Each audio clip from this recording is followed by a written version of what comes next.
Good evening. I'm Jeff Hawks, the Education Director for the Army Heritage Center Foundation, the nonprofit friends group for the U.S. Army Heritage and Education Center at Carlisle Barracks. As a Desert Storm veteran, it is my honor and privilege to welcome veterans, their friends, and their families to tonight's program, The Eve of Battle, the 30th Anniversary Commemoration of Operation Desert Storm. I would like to extend a special welcome to our honored guests and keynote speaker, General Fred Franks, who served as the commander of 7th Corps as it sped across the desert all those years ago. I would also like to thank our sponsors, Hoffman Funeral Home, Humana, and United Concordia, whose support makes programs like this possible. Tonight's program will focus on soldiers, but we also recognize the thousands of Marines, airmen, and sailors who served in the theater and contributed to the victory in the desert. We also remember the contributions of our allies in the coalition. 30 years ago, we embarked upon a grand enterprise, the liberation of Kuwait from an occupying force. Tonight, you will hear from a panel of 5 Desert Storm veterans who represent a small cross-section of the hundreds of thousands of servicemen and women who served in the theater. Each of their stories is unique, but I hope that the veterans watching this program will hear elements of their own stories in the telling. Following these stories, we will pause to mark the 30th anniversary of the start of the ground war to the minute with a video montage of Desert Storm veterans. Then, General Franks will share his perspective as a senior commander. The motto here at the Army Heritage Center Foundation is, telling the Army story one soldier at a time. A fine reminder that in the end, the Army story is our story. Let us begin.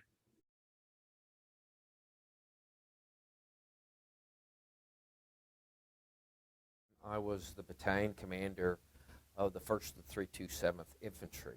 Our mission, the division's mission, was to go about 90 to 100 miles deep inside Iraq and establish a forward operating base.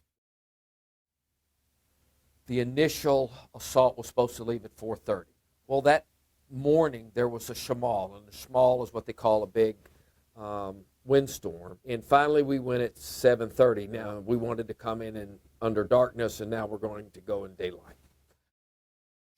So when we lifted up, you could look out the window, both on the left and the right, and the people that were on the ground, and we're talking thousands of people, right, that were still going to come, the convoy, they're waving at you. They had the same effect when people were taking off and going on the mission into Normandy.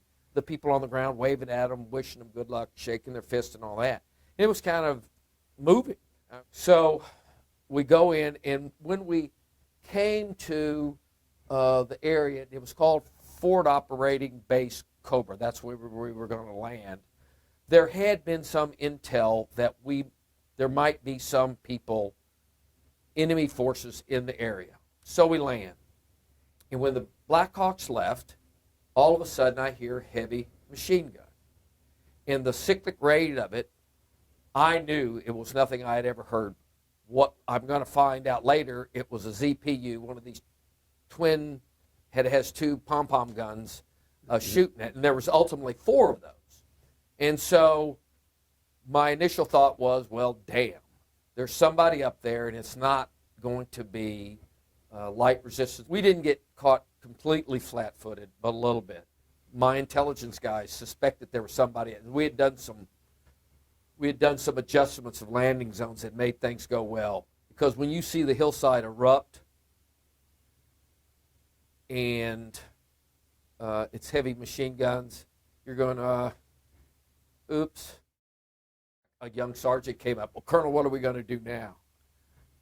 Oh, okay, Colonel, what are we going to do now? I said, all right, go up there and face north. That was my first command. Face north, that's where they're at, right? We'll figure it out. We've eventually figured it out. The Apaches are dealing with it. Eventually, we get close air support, our first close air support sortie, 2 F-16s. The next lift, about an hour later, I'm going to have a field artillery battery. I'm now like a symphony conductor, right? I have Apaches, later I have Cobras, I have close air support, and I have artillery. And so we start to bang each one of those little drums on top of the objective. And I thought maybe there was 50 people up there. That's what I thought. So we do this for 2.5 hours. The 105s, they brought in a little over 100 rounds. We shot everything but 6 rounds. We got 6 rounds left. The close air support had gone away, and the Cobras had now gone away. Serendipitously, about 2.5 hours after we landed, we see flags going up, white flags going up. It's kind of interesting. Nobody ever tells you how to conduct a surrender, right? That you are going to actually go up and talk to the enemy commander and set terms and conditions of what is going to go on. It's what are you going to say through the interpreter to the enemy battalion commander.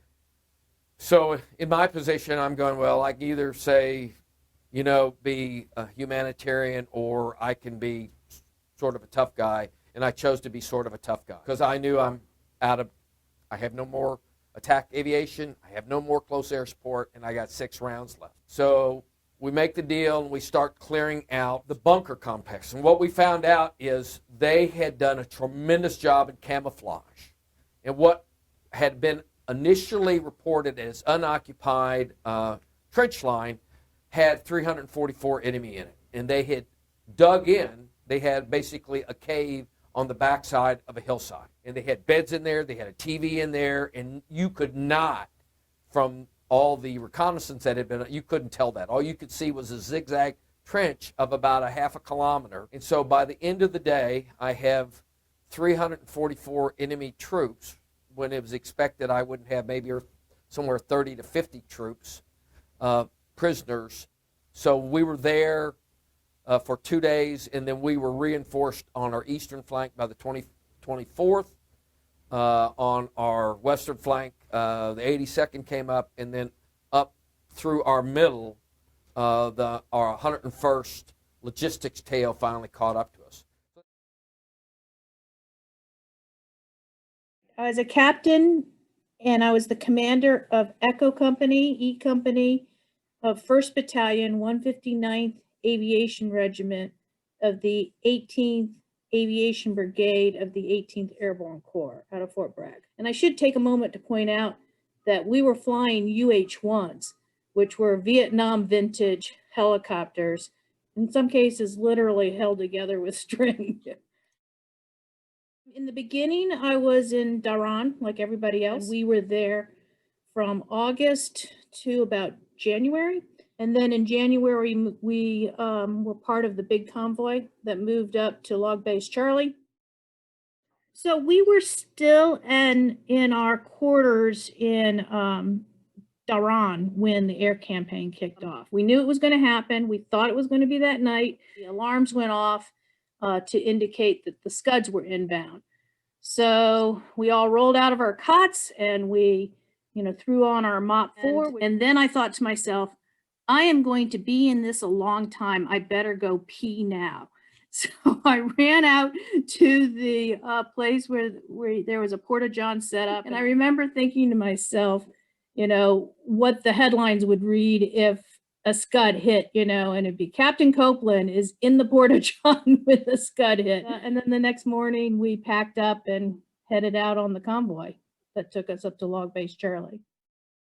What I most remember about the start of the ground war was my brigade commander, who I said was Colonel Robert Siegel. He called us all in, all the commanders in, and he said, okay, the ground war is about to kick off. So from here on out, all of the normal things in our ARs and our regulations and our technical manuals, particularly our technical manuals about keeping our helicopters flying, he goes, I don't want you to ignore them, but I want you to recognize that our priority mission is helicopters in the air.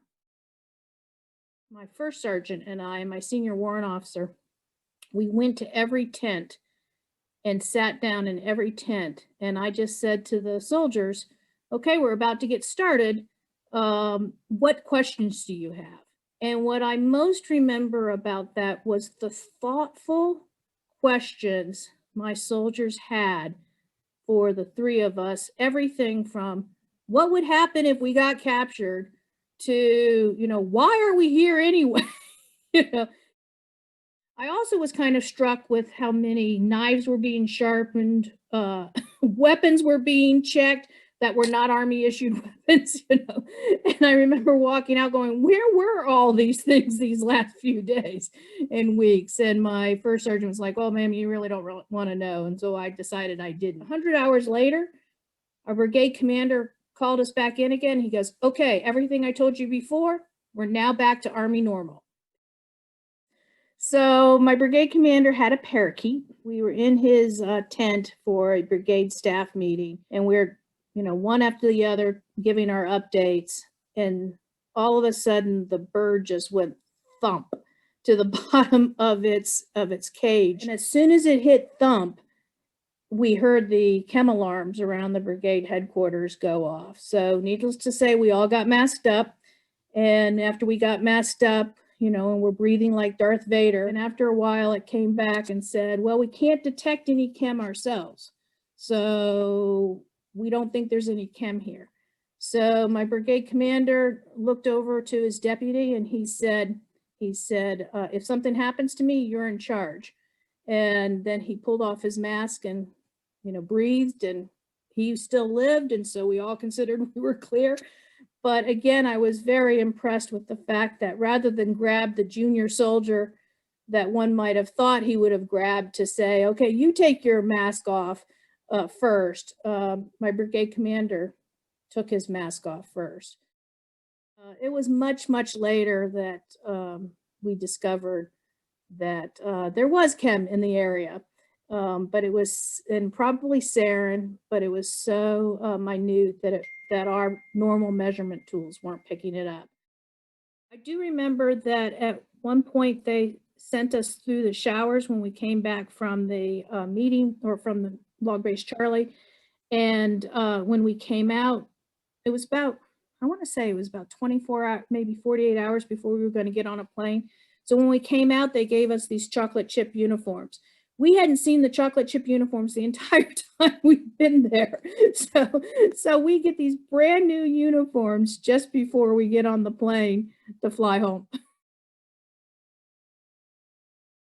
I was in Delta Company, 1st Battalion, 7th Infantry Regiment. I was driving Bradley. We were young men. We were motivated. We felt trained. We felt ready. Of course you're scared, right? You're a little bit scared. There's apprehension in there, but now people think about it as, oh, the 100-hour war, you guys just rolled right over them. No big deal. We didn't know that. The impression that we had is that they were trained, that they were ready to fight. We were not expecting it to be a pushover. No one was saying that. They were expecting heavy casualties. We crossed through the berms. There's big holes in this sand wall. I was in Mop 2, so it was hot. So I had the charcoal line top and bottoms on and the rubber boots. I wasn't wearing my uniform at all, so just a t-shirt and then the Mop pants, and I don't know, it kind of felt like an electric feeling in the air, right? When you're, I had no idea what to expect. Would I be coming across and, all hell's gonna break loose? What is it? We didn't know what was on the other side. So we came upon, I don't know what it was. It's pretty small little outpost of some kind. There was some berms pushed up and some vehicles around, and we're rolling through, and all of us are incredibly tense simply because it's our first sight of enemy, vehicles and stuff. And in the distance, there was, a couple lightly armored vehicles. And so the M1 fired, and I think it fired a probably heat round is what I'm guessing, because there was just loud, sound of firing, and then a fireball, and then there was just a blackened husk. That was the first engagement. And we just continued on to march. We didn't really stop for any reason there. And I remember I drove a bunch, and they said, "Hey, it's probably time. Why don't you get some shut-eye?" I woke up to gunner missile tank identified, fire, misfire. Gunner switched to tube 2. I was like, "Oh, son of a bitch! What do you mean misfire? And there's a tank. That's no good." But it turns out it was, I think it was a T-54 that was out there and hadn't been blown up, but it was abandoned. So after we engaged that tank and I'm sitting in the back, I could hear artillery fire coming in. Again, I'm not an expert. I think I heard it was 75 millimeters, so it's probably really small artillery, so it wasn't that big, but it wasn't real fun to it wasn't real fun to have it dropping in around you. I'll tell you that much. Even in a Bradley, right? So being out in the open, that would be pretty terrifying. We fell back 100 meters, and we got artillery fired again. So we fell back again 100 meters, and this time the artillery got dialed in on us a little bit better. And I remember it was a vehicle over on Charlie Company to my left, took a round right in front of the Bradley. And I remember seeing the Bradley lift up and come down because I was looking out that periscope because I was on that side. So that's the only way I could see was over there. And I was like, oh, wow, holy crap, that's not cool. They tried was fine. They just rang their bell, didn't kill anybody or anything like that. But the forward observer was able to figure out from the adjustments where the enemy was adjusting fire from. And so he said, it's that bunker over there. And, my platoon leader told me there, he's like, he just went in and, laid a bunch of high explosive rounds into that bunker. And one more, we dropped back and one more round of artillery came that hit the same spot as the last time. And that was it. I think it was on the evening of the second night, probably second or third night. It was dark. So we're out there and they're like, hey, we got some heat signatures, looks like some dismounted infantry over here. So we drive over there with our green screens, over terrain, and sure enough, there was some Iraqis there. They were saying, no Saddam, no Saddam, and I want to see my mother, no more missiles and stuff like that. So we stop, dismounts, get out, and these guys don't have any weapons. Some of them, they don't have, some of them don't have shoes, others don't have a coat. They look like they have been through the ringer. And I saw a guy reaching inside of his jacket, right, when he was talking to one of our guys. And I was like, oh my God, what is he like to pull a grenade? Watch that. I'm like, we can't shoot him. Our guys are too close. So, and really, the guy wasn't reaching for any weapon. He had a piece of hardtack bread, and he was trying to give it to him so that he was hoping, hey, maybe you won't kill me if I give you some food. That's when I realized, okay, these guys don't want to fight. They've kind of had the starch taken out of them. So after this stuff stopped, we're out there. We're tactical. We're spread out, but it's just sitting in the sun, hot. There's oil well fires burning. The sky is black. My dark brown T-shirts were stained with black. But we had no water. I didn't shower for 30 days. Couldn't wash any of my stuff. We got 1 gallon each to drink per day of chlorinated water. It really tasted like I was drinking out of a swimming pool. We ate 2 MREs and got one contracted meal or something. It was horrible. A lot of terrible shrimp and chili mac in a can and hot off-brand cola.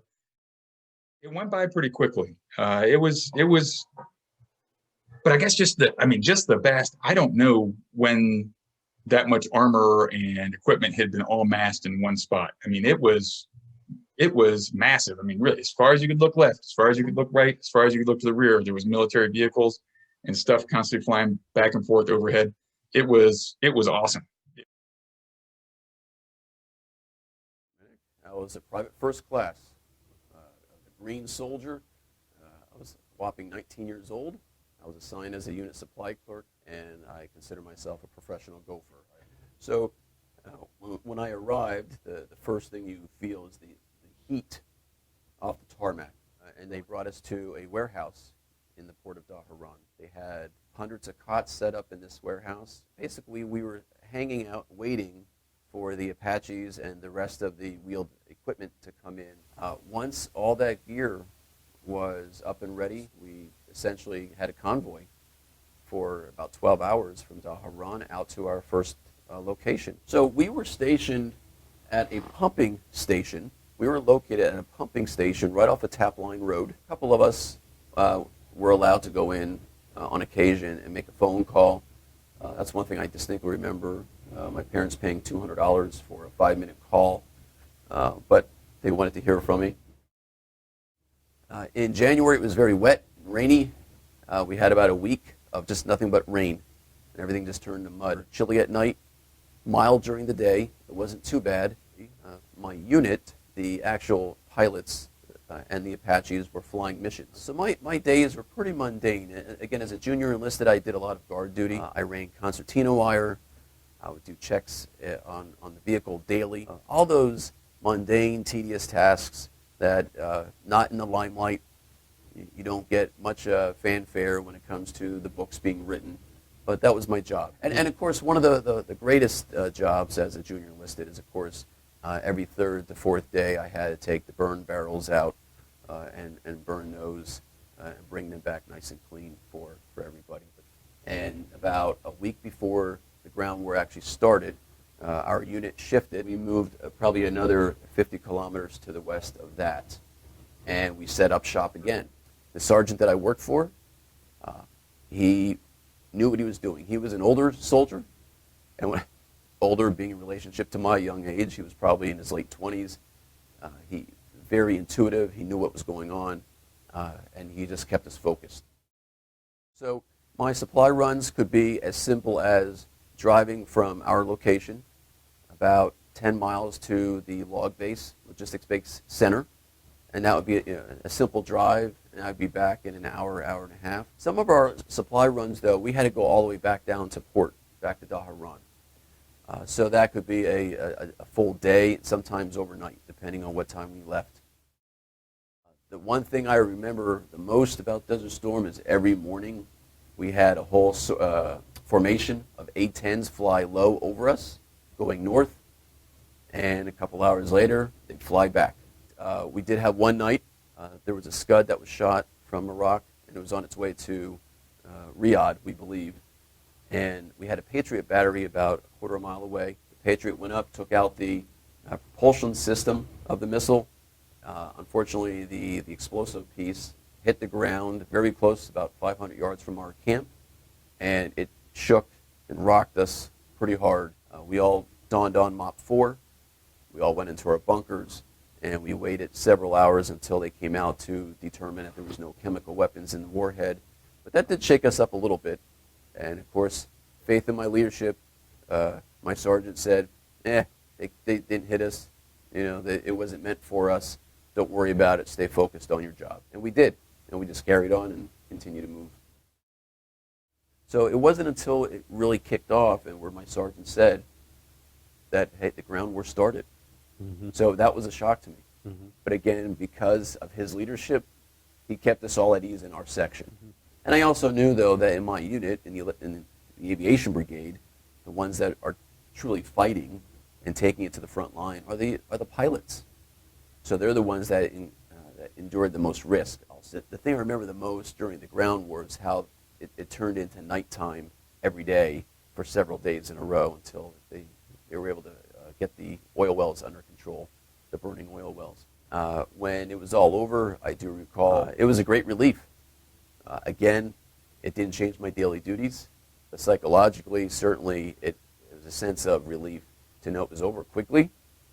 And of course, once you hear that it's over, the first question you're going to ask, when do I go home? Mm-hmm. So we drove down to Hafr al-Batin, made a right turn, went south, and we staged at KKMC for about 2 weeks. We washed our vehicles 100 times over before they could be shipped out.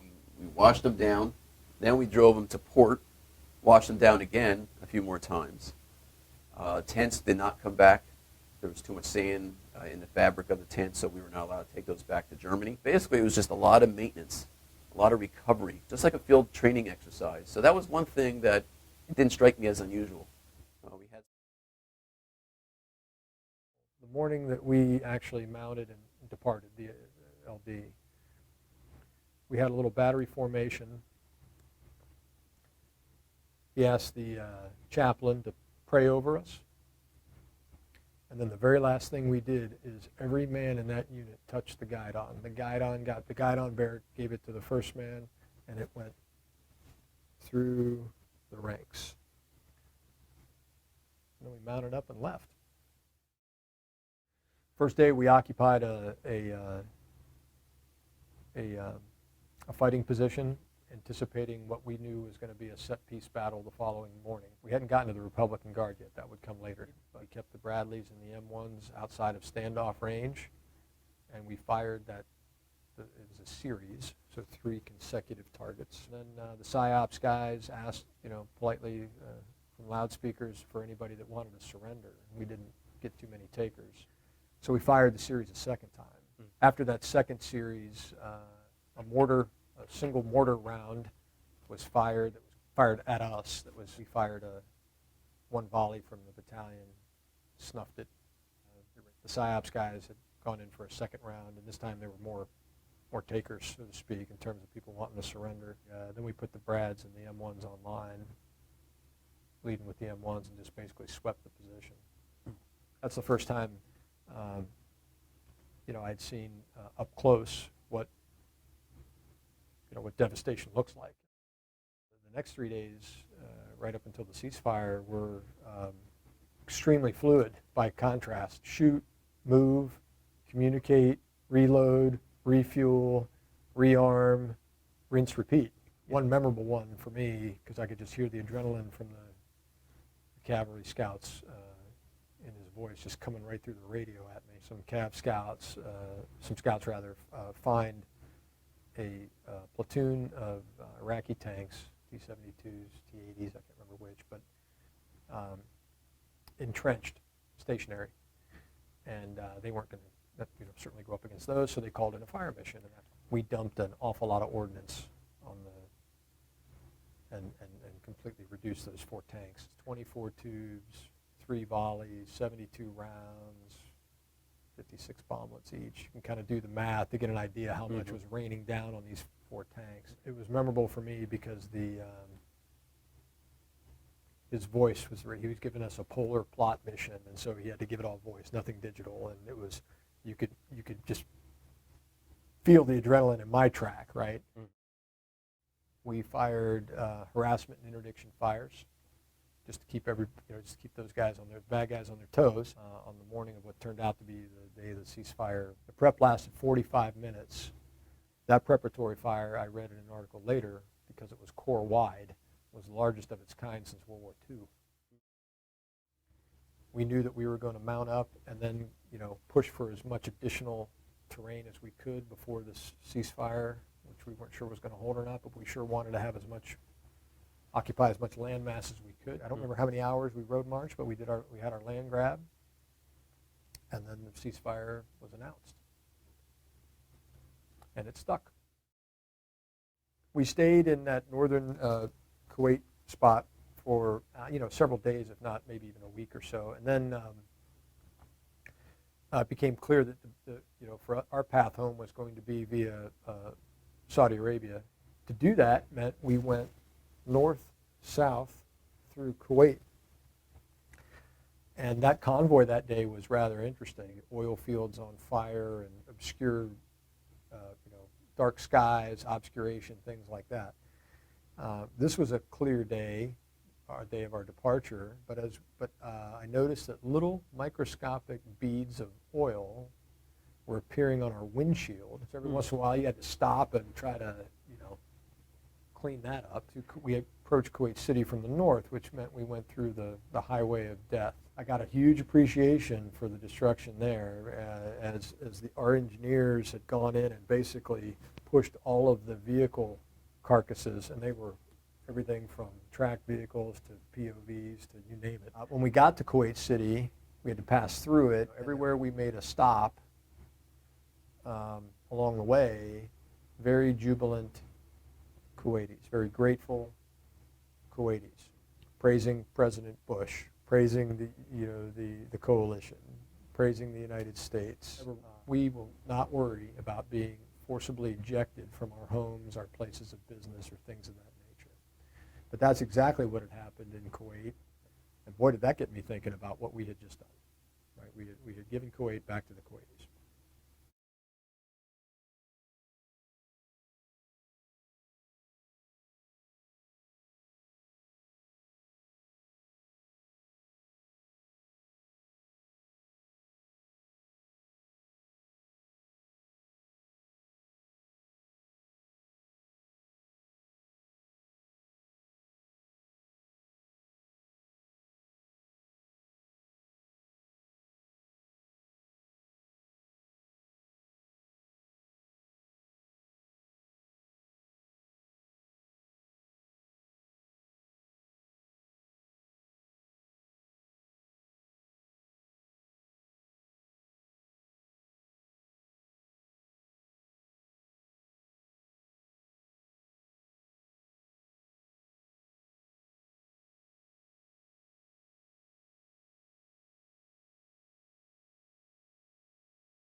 Good evening and welcome to this 30th anniversary commemoration of Operation Desert Storm that liberated Kuwait in February 1991. My thanks to Jeff Hawks, Education Director of the Army Heritage Center Foundation, for arranging this program this evening, for that splendid video of soldier interviews you just saw, and for including me. We honor those men and women of our armed forces who served and fought in Desert Storm, and those who, in President Lincoln's words, gave that last full measure of devotion. We honor their Gold Star families who still bear the pain of their loss. A special Jayhawk greeting to veterans of U.S. Army 7th Corps, Jayhawk Corps that I was privileged to command. To all of you, my everlasting thanks for your courage, skill, teamwork, discipline, and yes, your sacrifice. And thanks, too, to our families who serve with their own brand of courage. I share with all of you the enormous pride that we feel on this 30th anniversary and what we did together. Army, Navy, Marine Corps, Air Force, Special Operations Forces, and our coalition partners. Desert Storm was a stunning and historic military victory that achieved the noble mission, the liberation of Kuwait and the Kuwaiti people from Iraqi occupation. What I'd like to do in the next 30 minutes is offer you some brief observations looking back these 30 years. As you know, the Gulf War occurred during the beginnings of a great global transformation arising from the beginnings of the collapse of the Soviet Union and the end of the Cold War. A potential new world order of freedom was emerging. Our Army was trained to a razor's edge of combat readiness, a result of almost 20 years of transformation following Vietnam and the beginnings of the all-volunteer force in 1973. Against that background, Iraq dictator Saddam Hussein abruptly destabilized the Middle East on the 2nd of August 1990 by invading and brutalizing the neighboring Arab country of Kuwait, threatening a region very much in our vital interests. Our Commander-in-Chief, President George Herbert Walker Bush, acted immediately with great wisdom and leadership by setting our nation, the United Nations, and a broad global coalition of nations in motion. All elements of national power were in use: diplomatic, information, military, and economic. The President led with a consistent strategic vision, clarity of mission, inclusiveness, and importantly, with evident steel in his will that we could feel from the Oval Office to our tank turrets in the desert. On the 5th of August 1990, he said, "This will not stand. This will not stand, this aggression against Kuwait." A two-track strategy emerged. First, intensive diplomatic efforts to get Iraq out of Kuwait that included economic sanctions authorized by the United Nations. Simultaneously, the United States conducted a military buildup that would give the emerging coalition a military option if diplomacy failed. In late October, Secretary of Defense Dick Cheney and Chairman of the Joint Chiefs of Staff General Colin Powell met with the President at the White House and discussed options for deployment of additional U.S. forces if that was needed. President Bush approved. That decision was the basis for our U.S. 7th Corps deployment to Saudi Arabia, announced on the 8th of November by President Bush over national television. We got it in Germany at 8 p.m. over Armed Forces Television Network, in effect notifying the rest of the Corps and our families there would be a no-notice deployment to a combat zone in the Middle East. It was no notice, something we were used to in the Cold War in our military units, but it was also no notice, especially for our families, of a forward deployed Corps who would now deploy again and leave them in our forward deployed locations in Germany. That is common practice now, but it was not then, 30 years ago. Our great families responded with initiative of their own. In 7th Corps base, all over our 7th Corps, and 5th Corps footprint in Germany. They built family assistance centers. They published newsletters. In our case, my wife Denise called the sandpaper. And they stayed right there. That was their home. Theirs is a story of great service themselves. Then, as now, with their own brand of courage, they deserve our everlasting thanks.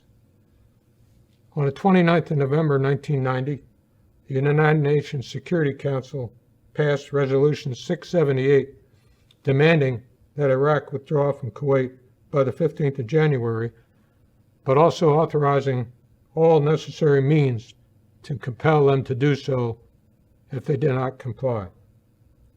In January 1991, our own U.S. Congress authorized the use of force if Saddam Hussein did not withdraw. President Bush's formal intent was clearly conveyed in National Security Directive 54, published the 15th of January, 1991. That document and guidance leading up to its publication guided our planning, conduct of the fight, and termination of hostilities. We understood the President's intent and his aims. One of our soldiers got it perfect. On the 21st of February, 1991, Private First Class Bruce Huggins in 1st Battalion, 37th Armor, 1st Armor Division, said to Sam Donaldson of ABC TV News, "They asked for our help. We're going to give them that help, free their country, and then go home and carry on with life." Perfect. On the 7th of November 1990, 7th Corps was configured for the Cold War with headquarters in Stuttgart, Germany. The next day, on the 8th of November, 7th Corps instantly became different. We tailored ourselves for our Desert Storm mission. We selected units from all over Germany, from the United States Army Reserve, and the Army National Guard, 21,000 soldiers from those two components of our Army, and from units already in the theater. 40% of our units remained from Cold War 7th Corps. In Europe, we went from with no notice, from port to combat in 97 days. Come as you are war. A trained and ready Army could do that. We had a great Desert Storm team. Our commanders were 1st Infantry Division, General Tom Rain; 1st Cavalry Division, General John Tillelly; 1st Armor Division, General Ron Griffith; 3rd Armor Division, General Butch Funk; 1st UK Armor Division, General Rupert Smith; 2nd Armored Cavalry Regiment, Colonel Don Holder; 11th Aviation Brigade, Colonel Johnny Hitt; 7th Corps Artillery, General Creighton Abrams; 7th Corps Support Command, General Bob McFarland; 93rd Signal Brigade, Colonel Rich Walsh; 207th MI Brigade, Colonel John Smith; 14th Military Police Brigade, Colonel Rich Pominger; 7th Engineer Brigade, Colonel Sam Rains; 7th Finance Group, Colonel Russ Dowden; 7th Personnel Group, Colonel Joe Russin; Task Force 843, Air Defense Artillery, Lieutenant Colonel Larry Dogden; and the 1st Infantry Division Forward, commanded by Brigadier General Bill Mullen, who with his chain of command came and ran our port operations so we could get to the desert and begin our necessary training for our mission. We, an 18th Corps commanded by Lieutenant General Gary Luck, comprised 3rd Army commanded by Lieutenant General John Yosak. We and the British were united in the desert for the first time since World War II, 1942, in North Africa. Now, having available strategic lift to move 7th Corps from Germany plus units from the United States of America was a monumental operation of staggering proportions and a great lesson for us today looking back these 30 years, to have such strategic lift available, especially for the United States Army. We used 152 ships and 928 sorties of air from Germany alone. Our piece of that is a story of soldier and leader grit and determination not to let anything get in the way of being trained and ready to fight and win if we were called on to do so. Never a complaint typified our soldiers. I have a 7th of December 1990 entry in my combat journal of visiting arriving soldiers there in the port of Jubail. Visited Jubail port in the 1st Infantry Division. Smooth so far. Saw the 2nd Squadron, 2nd Armored Cavalry Regiment. Troops looked great, spirited, cleaning weapons. Chain of command present. Landed in the AM and right on their vehicles without sleep. Inspiring. That attitude, that demeanor, that chain of command and small unit leader presence was typical all over 7th Corps.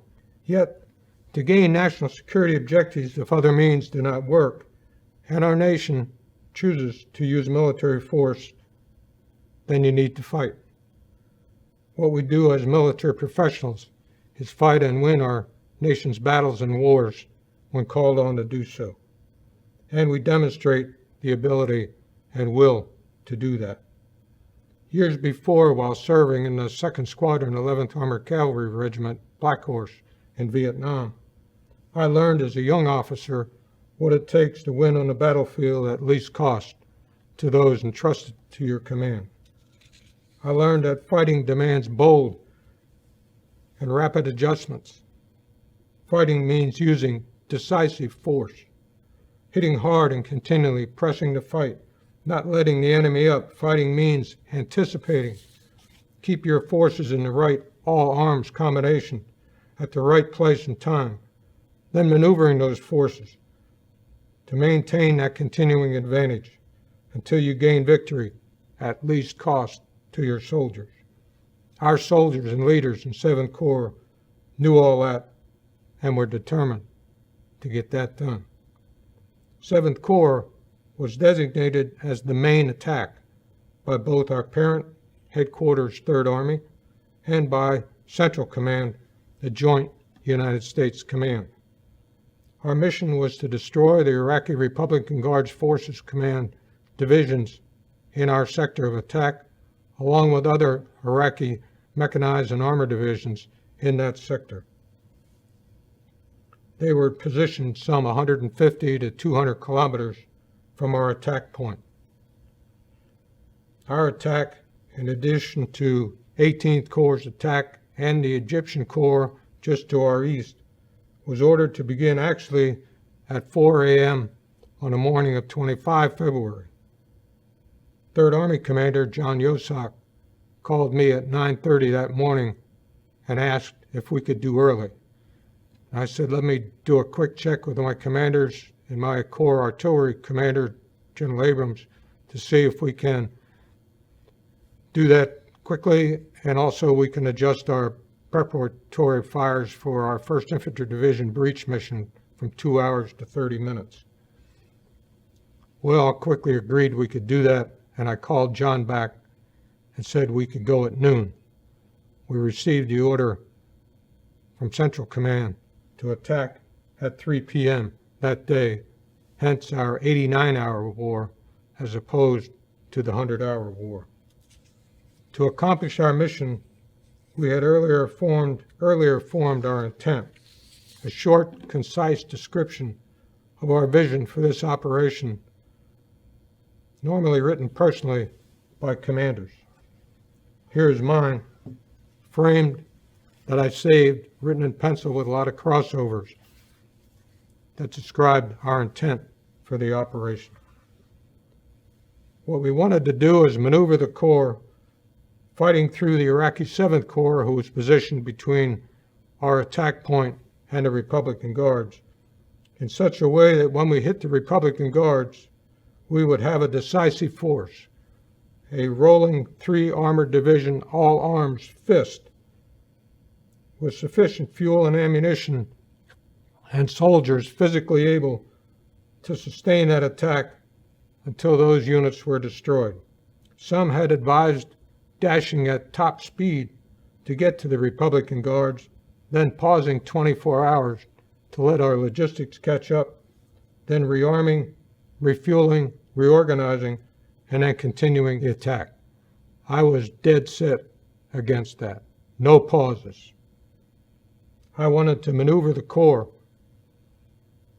to hit the Republican Guards in that rolling 3-division fist and sustain that attack momentum until victory.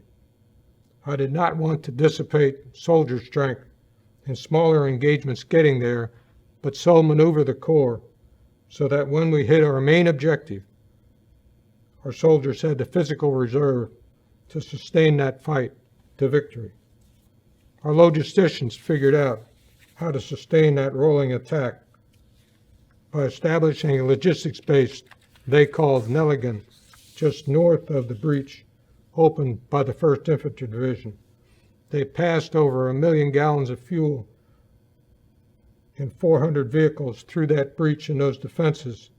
That logistics base cut turnaround time for our fuel vehicles in half and enabled us to hit the Iraqis in that rolling 3 armored division fist and sustain that attack until a ceasefire on the 28th of February.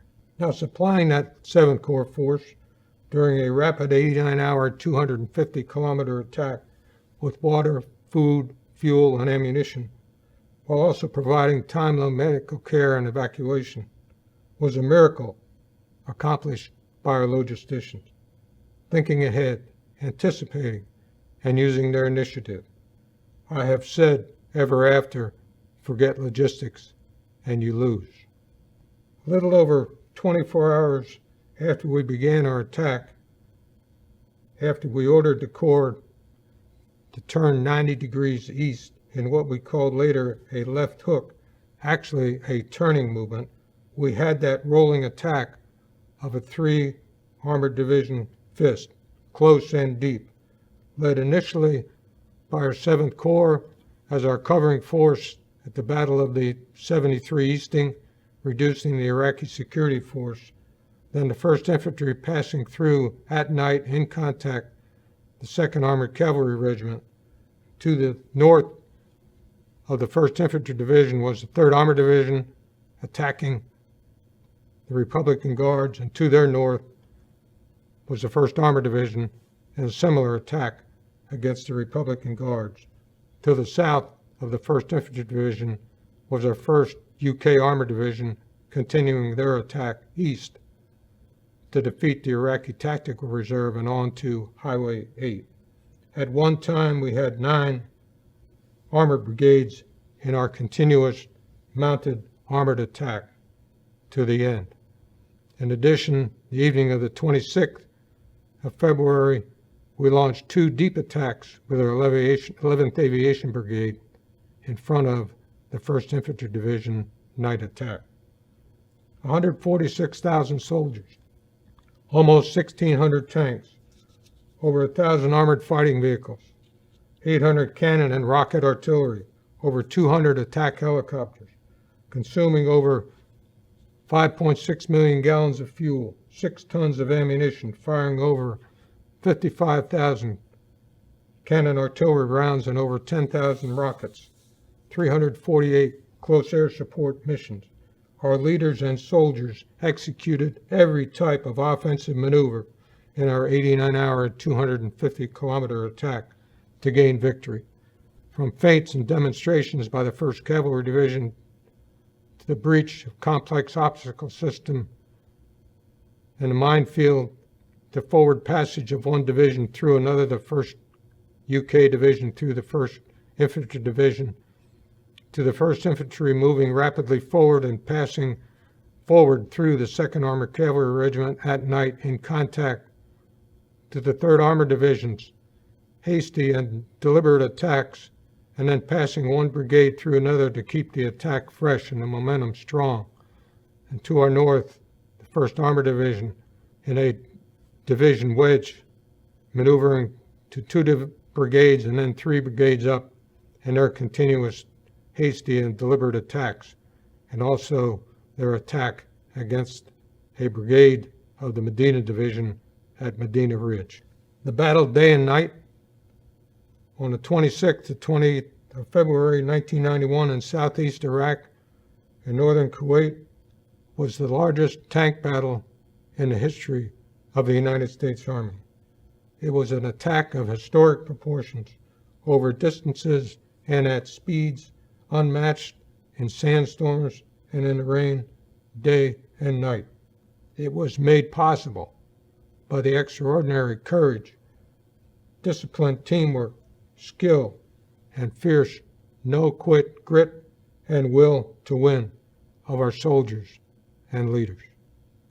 After our attack, we all agreed on these keys to success: continuous training, rehearsals, and preparations, clear intent at all levels, teamwork, and skilled, tough soldiers and leaders who took the fight to the enemy under all conditions. Following the ground victory, and until we withdrew in early April, after Iraq agreed to a United Nations Resolution 687 on the 8th of April 1991, we performed a sizable humanitarian mission in that part of Iraq we occupied, opening schools, opening medical clinics to treat almost 30,000 Iraqi medical cases, over 1 million meals for the better part of 6 weeks, and then with continuing work, even after the UN security forces separated us from Iraqi forces, to settle over 8,400 Iraqi refugees from Iraq into Saudi Arabia until the 9th of May. The same soldiers and leaders who days before had conducted that relentless day and night attack in sandstorms and the rain turned themselves to this humanitarian mission. It was a mark of who we are and what we stand for as Americans. It was no magic that made all this happen 30 years ago, as those of you who were there know. It was selfless and courageous teamwork, discipline, toughness, and yes, sacrifice. It was skill born of that almost 20-year transformation of train as you fight. It was intense focus on combat fundamentals and on our mission objectives. It was a 7th Corps family, or as Specialist Sean Freeney, 1st Battalion, 37th Armor put it, it lets you know that when it comes down to it, you're around family. We've all been through the same thing. All of us here are family. Or as Sergeant First Class Ed Felder of that same unit would say, no one wants to go to war, but we are professionals. This is what we do. Or a mother who would say in a letter to a squadron commander in the 2nd Cavalry Regiment, it was training and teamwork that kept my son alive. No magic, just good, hard, disciplined soldier duty in the spirit of the offense to victory and the liberation of Kuwait. I remain even more proud of those magnificent soldiers and leaders now looking back these 30 years.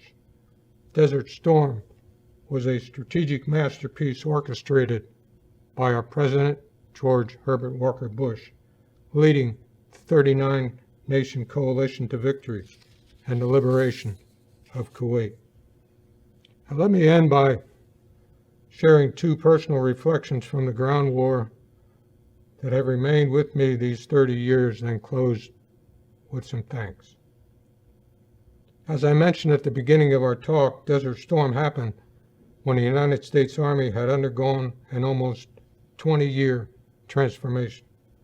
That transformation between Vietnam and Desert Storm ensured those who we asked to do that tough fighting in that ground combat arena would be trained and ready and equipped to win against the most dangerous threat at the time, that in Central Europe, and still be flexible for employment across any other conventional threats, as we were able to do, shifting from defense in the confined NATO Central Europe space to offensive, large-scale ground combat operations in the open Iraqi desert. That transformation, of course, did not by itself ensure success. We do a huge disservice to that Desert Storm generation when we dismiss Desert Storm as easy or automatic, as done at great standoff distances with precision munitions, as wholly because of that 18-year transformation. It was a great transformation from 1973 to 1991. And yet victory was not automatic. It was not preordained. It all looked good on paper. But those in the ground arena had to go and execute, go fight and win, and earn that great victory. It was fast, but it was not easy, nor was victory assured from the start. It was that generation who fought and won and converted that potential to victory. Yet transformation is vital to success and preparedness, to have that potential. We already know that success in Desert Storm does not automatically ensure success in the next first battles. This current post 9/11 generation knew that, and in these intervening years after Desert Storm, stayed true to that legacy of adapting to stay trained and ready, and winning the first battles of the next war by intrepid courage, deployment after deployment, adapting methods while fighting. They have kept on winning those battles in these wars in Iraq and Afghanistan.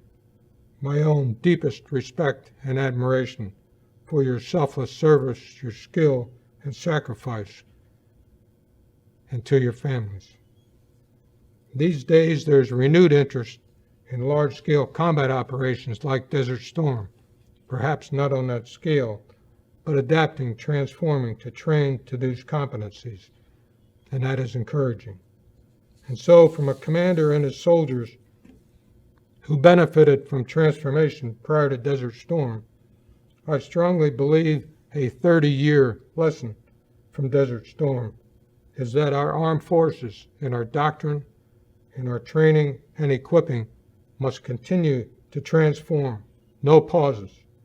Each generation of leaders gets to choose what to keep, what to discard, and what to invent as the world changes, threats to our way of life change, and the very nature of war changes, such as new dimensions of space, cyber, stealth, drones, and global positioning system we were just getting an early look at in Desert Storm.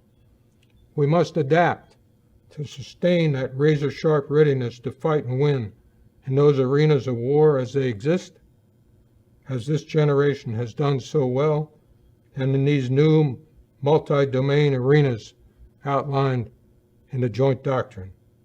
Leaders owe that to those who do the actual fighting to win, to do that transformation. An equally important reflection is about trust. On the 15th of February, I was visiting our 7th Corps soldiers to get a feel for their confidence in themselves, in their small units, and in our plans. And I was going on in that conversation, in one of those magic moments commanders get to do out visiting with their soldiers, perhaps a little too lengthy, and a non-commissioned officer stopped me and said, "Don't worry, General, we trust you." In an instant, that non-commissioned officer, that sergeant, captured what all leaders are attempting to do: earn and sustain the trust of their soldiers by the way they command, the skill and judgment they have in placing them at the right place in the right combinations, and keeping them that way, making the adjustments and to win at least cost, having the skill and vision to make all that sacrifice you ask of them add up to victory, and when it is not going in that direction, to have the moral courage to make it so. That trust is imperative on the field of battle and all the way from there to the President, Congress, and to the American people. So when that non-commissioned officer told me that, I could barely respond. My throat closed over because in an instant, soldier to soldier, I remembered the broken trust of Vietnam. There was not a day during Desert Storm that I did not remember Vietnam. And I remembered those times in the hospital at Valley Forge General Hospital with fellow soldiers. And that lit a hot blue flame in me that fueled the promise to myself, to my fellow veterans, my fellow amputees, and those I was privileged to command in 7th Corps, that never again would we come away from a battlefield on which we asked our young men and women to risk their lives without gaining our objectives and without saying thanks when it was all over to those who went. I was not in charge of all that in the Gulf War, of course, but I was in a position to see it all and satisfy myself as a commander that all that was never going to happen here. I was not alone in feeling that. We had leadership from President Bush and throughout the theater, fostered by the conviction that we would overcome the broken trust of Vietnam. So if we are a general or a senior civilian policymaker, elected or appointed, soldiers trust us to link the successful battles they fight so hard and sacrifice so much to win, so that those battlefield victories add up to something bigger, that they add up to accomplish national aims, at least cost to those doing the fighting. The troops who are risking it all to win those battles trusted the generals with them there in those battles, as well as the secretaries of defense and the presidents, know what they are doing and will make all that effort count for something worth the cost. Indeed, they hope for the same from our American Congress and the American people. In Desert Storm, we had that trust. Those of us there in the theater could also say to our president, Mr. President, we trust you. President Bush fulfilled our trust. From the start, he ensured we had strategic clarity, converted to productive military objectives, and he sustained the national will to achieve victory. So I believe fulfillment of trust is imperative from top to bottom and an enduring truth every time we convert our armed forces to war. That fulfillment of trust did not erase the fractured trust of Vietnam, but Desert Storm demonstrated we had grown as a nation. This time it was different. It is a lasting legacy left us by President Bush. Let me end by saying thanks with deep affection and respect. How enormously proud I am of all the soldiers and leaders in 7th Corps and what we all did together 30 years ago, as well as all of you who served then, and to your families, and also to this post 9/11 generation and your families who serve now. Mostly, I remember the soldiers and leaders in this noble mission. I remember the 111 of 7th Corps who died from all causes, who in President Lincoln's words gave that last full measure of devotion, and I remember their families. I remembered what an honor it was to serve in their ranks, to lead 7th Corps into battle, truly life's great and humbling privilege. To command this powerful corps that is part of the coalition achieved battlefield victory 30 years ago to liberate the people and nation of Kuwait. In a larger sense, it was healing. It was trust reunited here in America between our people and our armed forces that had been fractured a generation ago. Thank you. God bless America and all those serving, our Gold Star families, and those who have served in our armed forces and your families, and a huge Jayhawk to my fellow 7th Corps veterans and your families. Thank you.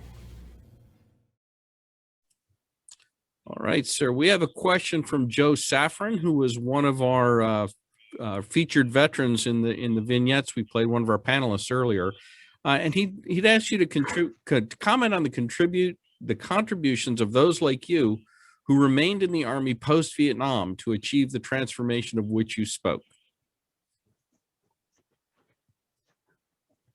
Well, there was a whole generation of leaders who, after the 1973 Yom Kippur War in the Middle East, saw what modern mounted warfare looked like, the speed and lethality of it, and were determined to see to it that the United States Army would be trained, equipped, and ready to meet that challenge and then some in Central Europe, and dedicated themselves to pulling the Army up by its bootstraps and seeing to it that they made that happen. And generation after generation, really starting with General Creighton Abrams as Chief of Staff, and who said on a number of occasions, but what always haunted him was how unready we were, how unprepared we were to start of conflicts.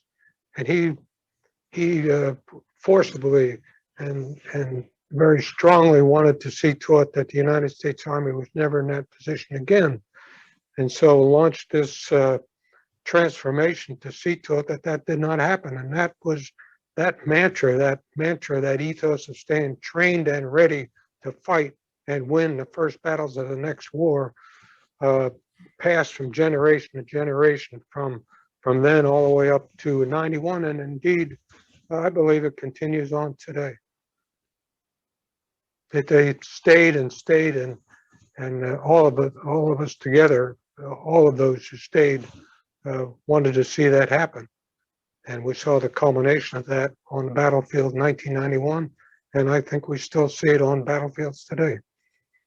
Okay. So the questions and the comments are piling up. I think you might be heartened to see how many Jayhawks are in the chat saying hello. Great. Jayhawk to everyone. I've seen at least one reunion of folks who haven't seen each other in a while in the chat room. So I would invite anybody who wants to post their name and their unit in the chat room, and maybe we can get a few more people reunited together. So we don't have time for all of these questions. I will share them all with General Franks, and we'll see if we can get an email answer for you. I think one more, sir. What are some of the mementos you have kept from your experience and what do they mean to you? Well, they mean the world to me, Jeff. Most of the mementos were handed me by soldiers, from caps to this right over my left shoulder here, the 7th Corps flag, to coffee cups that say deliberate planning, violent execution. Remind me of the camaraderie, the toughness, the teamwork, the training, and the trust that exists between tight combat units, and that lasts a lifetime. And those are the memories that stay with me. Or I remember the details of the battle, and wrote a book about that with Tom Clancy. But mostly I remember the soldiers, and what a great privilege it was to be in their ranks and walk among them and have those magic conversations commanders get to have with their soldiers in all the variety of circumstances. And as the battle's going on, to get around the battlefield and talk to leaders and command sergeants major about what's going on and what their sensing is of their units and their soldiers. Those are that's what resonates, and that's what's deep in my own heart from remembering these past 30 years. And our families, our unselfish families who served with their own brand of courage at home. All right. I think we have time for one more question. I did post my email address in the chat box. It's eddirector@armyheritage.org. If you didn't get a chance to ask your question or get it typed into the box, please let me know. You can just email it to me and we'll try to get an answer for you. Sir, what did you see as your biggest challenge? What is the biggest challenge for a senior commander in an operation like this? Great question, Jeff. I think it's to set the right priorities, to get the organization focused on the right things, to prepare them for what you're asking them to do for the mission. Mission essential training. What are the key priority tasks we need to focus on? And then stay steady, laser beam focus on those priorities and not get distracted by the details of the friction of deployment and ships not arriving on time, or ships arriving without the right equipment and it's on another ship, and all of the friction in the port area. Not let that distract you, but stay laser beam focused on what it takes to be ready, trained and ready to go fight and win, and establish those priorities, and then focus on your mission and to arrive at a clear and concise intent for that mission and state that clearly, and see to it that that's well understood, and get some feedback if it's misunderstood, or if somebody's got maybe a better idea to maybe alter it or change it a little bit. My intent has got some crossovers and cross-throughs and changes, and that's okay too, because you're an inclusive team here of soldiers and leaders. So I think it's establishing the right priorities and having laser beam toughness and focus to stick with that and not let a lot of other lesser things dissipate your energies and focus.